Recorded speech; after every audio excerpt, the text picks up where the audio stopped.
Policy frame work اور priorities میں جو نیکسٹ پرائرٹی ہے وہ ہے امپرووڈ کوالٹی کی اسٹوڈنٹ اور لرننگ کے آؤٹ کمز کی. اب ہم یہ دیکھتے ہیں کہ اس وقت ٹارگٹ کیا ہے صوبہ سندھ کا. وہ یہ ہے کہ ایجوکیشن جو کوالٹی ہے وہ ڈیفائن کی جائے گی اسٹوڈنٹ کی لرننگ آؤٹ کمز کے ذریعے،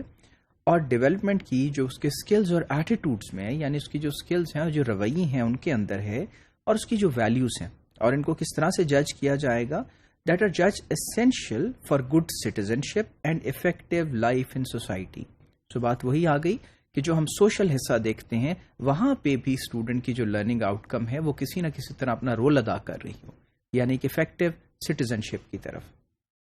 اب اس میں جو 6 ایلیمنٹس ہیں ان کو پرائرٹی دی گئی ہے جو کہ انشور کریں گے امپرووڈ کوالٹی کو ایجوکیشن اور لرننگ آؤٹ کمز کی. اور ان میں نمبر 1 بات یہ ہے کہ سب سے پہلے تو ایک یکساں نصاب جو ہے یا کامن کریکولم جو ہے، جو ہولسٹک ڈیولپمنٹ جو ہے بچے کی اس پہ بیسڈ ہو، یعنی اس میں تمام تر حصے شامل ہوں، نہ کہ صرف ایجوکیشن. اس کو جو ہے وہ ڈیولپ کیا جائے گا.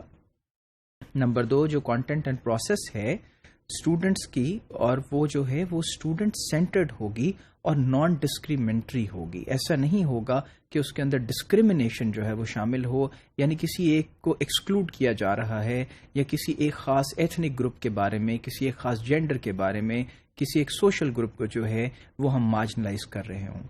اور پھر نمبر 3 یہ ہے کہ جو ٹیچرز ہیں وہ پروفیشنلی کوالیفائڈ ہوں اور پرفارم کر رہے ہیں ایک فیسیلیٹیٹر کا سپورٹیو رول. ایسا رول نہیں جس کے اندر وہ انٹیمیڈیٹ کر رہے ہوں یا بچے ان سے خوف زدہ ہوں، یا ان کا ایک ایسا رول ہو کہ یہ صرف اس لیے ہیں کہ ہمیں ایجوکیشن جو ہے وہ زبردستی جو ہے وہ ڈیلیور کر رہے ہیں. اینڈ نیکسٹ ایک لرننگ انوائرمنٹ جو کہ بہت کی حیثیت رکھتا ہے، جو کہ سیف ہو، ڈسپلنڈ ہو اور فزیکلی فیسیلیٹیٹنگ اور انکلوسیو ہو، یعنی تو سب کے لیے ہو اور فیسیلیٹیٹ کر رہا ہو لرننگ کے پروسیس کو، نہ کہ ہنڈر کر رہا ہو. فار انسٹنس وہاں اگر ہم ریسورسز ہیں تو وہ ایلوکیٹ ہوئے ہوئے ہیں، وہاں فینس ہیں، وہاں ونڈوز ہیں، وہاں کا جو اسٹرکچر ہے وہ ایسا ہو جو فیسیلیٹیٹ کرتا ہو، نہ کہ یہ کہ اگر ٹیچنگ اور لرننگ کا پروسیس چل رہا ہے تو ٹیچر اور اسٹوڈنٹ دونوں ہی جو ہے اس ماحول سے بیزار ہوں، تو پھر لرننگ کبھی بھی نہیں ہو پائے گی.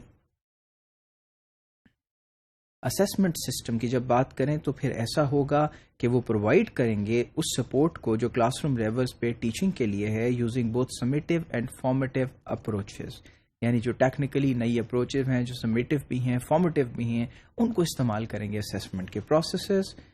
And finally measurable outcome ضروری ہیں that provide the basic skills required for positive adaptation to society and economy. یعنی میجریبل آؤٹ کمس ہوں گی جو کہ کیا ڈیلیور کر رہی ہوں گی، بیسک سکلز کی جو کہ بچوں کو اور اسٹوڈنٹس کو ضرورت ہے ایک پازیٹیو طریقے سے معاشرے میں اپنا رول ادا کرنے کی، اور پھر اسی طرح ہماری معیشت کو مستحکم کرنے کے لیے.